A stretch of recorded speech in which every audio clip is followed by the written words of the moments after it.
What's going on, boxing fans? DA here with another boxing video. Alright, seconds ago, the decision for Pablo Cano versus Paulie Malignaggi was a split decision win for the Magic Man. The moment the decision came about, the fans and the crowd just completely booed, meaning that they felt that Pablo Cano literally beat the living shit out of Paulie Malignaggi. Alright, here's my take on the fight. From rounds, I guess you can say, from rounds 1 through maybe 6 or 7, I gave those rounds to Paulie, all right? I had him winning rounds 1 through, I believe I look at my scorecards, like 1 through 6 or something I gave to Paulie. 7, 8, gone towards the end of the fight, or up to the, prior to the knockdown, it could have went either way, but I edged those rounds to Cano basically because he started to come on strong near the end and Paulie started to fade. Yes, Cano was cut because of the punch early in the fight. That really didn't have anything to do with Cano's ability to maintain a great, sense of what was going on in the ring. It didn't deter him from anything. He still fought the same from round 1 towards the end. He was strong. He maintained. Paulie, on the other hand, he was like, I don't know. I mean, I'm a huge Paulie Malignaggi fan, so I'm gonna try and remain unbiased. He was just like, there's something about the guy. It's just he has a very good jab. There's no doubt about it. He has a good jab. It's just we all know that he's very weak in the power department, and he doesn't deliver every punch as strong as he can. It's like he has one track that he follows. You know what I mean? He's like on rails when he fights. He's just like, and if something were to happen, he won't like do anything to help, fix what's going on. So if he gets hurt, he fights hurt. He doesn't try to survive. He just tries to, I'm just going to buckle down. I'm just going to try and eat my way through it. Whatever. And that's just one thing I don't understand about the guy. I'm like, dude, if you're in a match and you're thoroughly getting your ass beat round by round by round, and they can see it in your face, not to mention see it on your trunks, and you're not trying to make any type of adjustments to help alleviate that, then you need to get out of the sport. Someone needs to save Paulie Malignaggi from himself. You know what I'm saying? I like seeing the guy fight. He brings a different type of mood and different type of, elegance to the boxing game. I dig his style in ring. It's just now, it's like he's always been more of a style over substance type of guy. I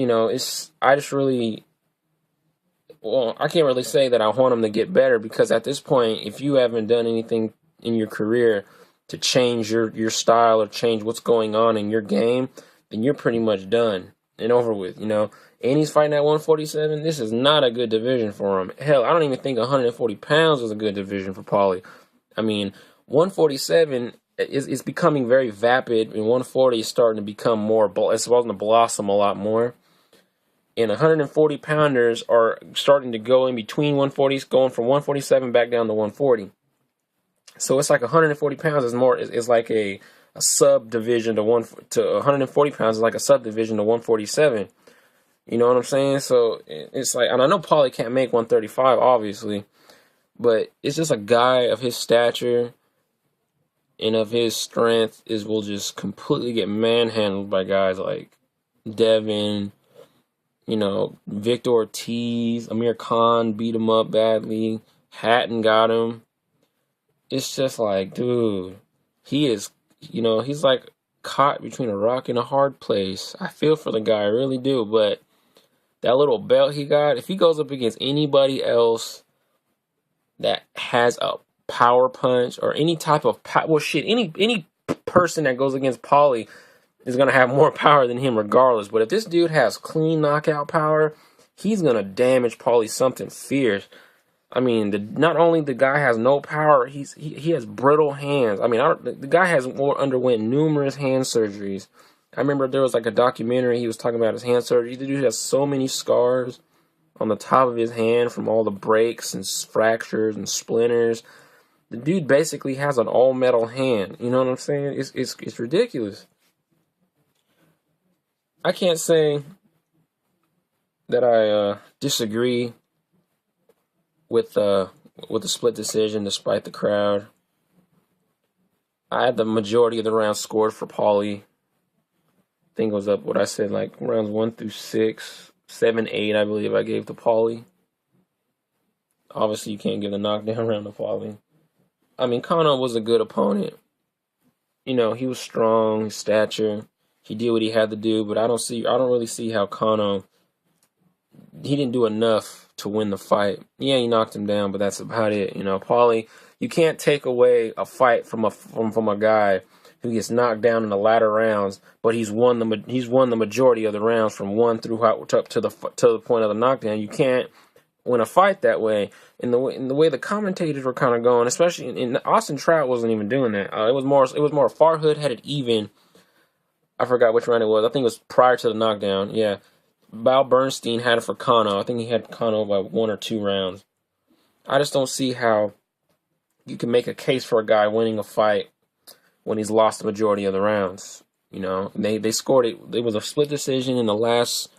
One card had it for Paulie, one card had it for Cano. In the last card had it for Paulie by a point, which I think it wasn't so far-fetched where it couldn't, you know, it was unbelievably bullshit. It wasn't anything like that. It was manageable. I was either thinking it was going to be for Paulie or it was going to be a draw. You know, I was hoping more for a draw, but my heart felt Paulie won the fight. My brain said a draw. But yeah, overall, I give Cano's performance a B. He beat Paulie, but he did beat up Paulie pretty good, you know. Paulie, I give his performance a C-. Cano was a stationary target. He was there to be hit. Paulie just made made plenty of mistakes. I mean, he was leaning down, hands down, looking at the punch as Cano threw it. I mean, he would turn the guy in certain cases, walk backwards with his hands down, and get caught with punches. You know, there's a lot of amateur mistakes in this fight that Paulie never would have made. I mean, a guy, I think he's like 31 or something years old, and he's still making these amateur mistakes in the ring, shimmying, shaking, wearing these crazy-ass trunks that falling off his ass because they're too heavy with all the sweat and all the water that they put on his head and sitting in the corner. Like, dude, come on, bro. Like, I don't know. Like, he's kind of like when he was, when he was fighting Hatton in Manchester, when he had the long dreadlocks and shit, the extensions, and they had to tie him up with wrist tape and cut him so they wouldn't fall in his face. And there was other instances when his pants kept falling down, and the dude's a mess. You know, the dude's a mess. I mean, the guy has his head on straight when it comes to the sport of boxing as a commentator. The dude says a lot of shit that other commentators won't say, and I think that's what the sport needs. You need a voice of reason, and I think Paulie's that voice. But as far as the transition to the sport of boxing, in ring, the dude there's a lot of stuff that the guy needs to cut out. You know what I mean? But that won't keep me from watching him. You know, we all have our gripes. You know, we all have our likes and dislikes. Hell, you know, that's just the way of the world. I guess it comes with the territory. But I'm going to end this video. We're almost coming on here 9 minutes. Like, dislike my video, comment on my video, do whatever you need to do. But until then, I'm about to watch this Morales Garcia 2 fight. I'll be back with that. I'm out of here. Peace.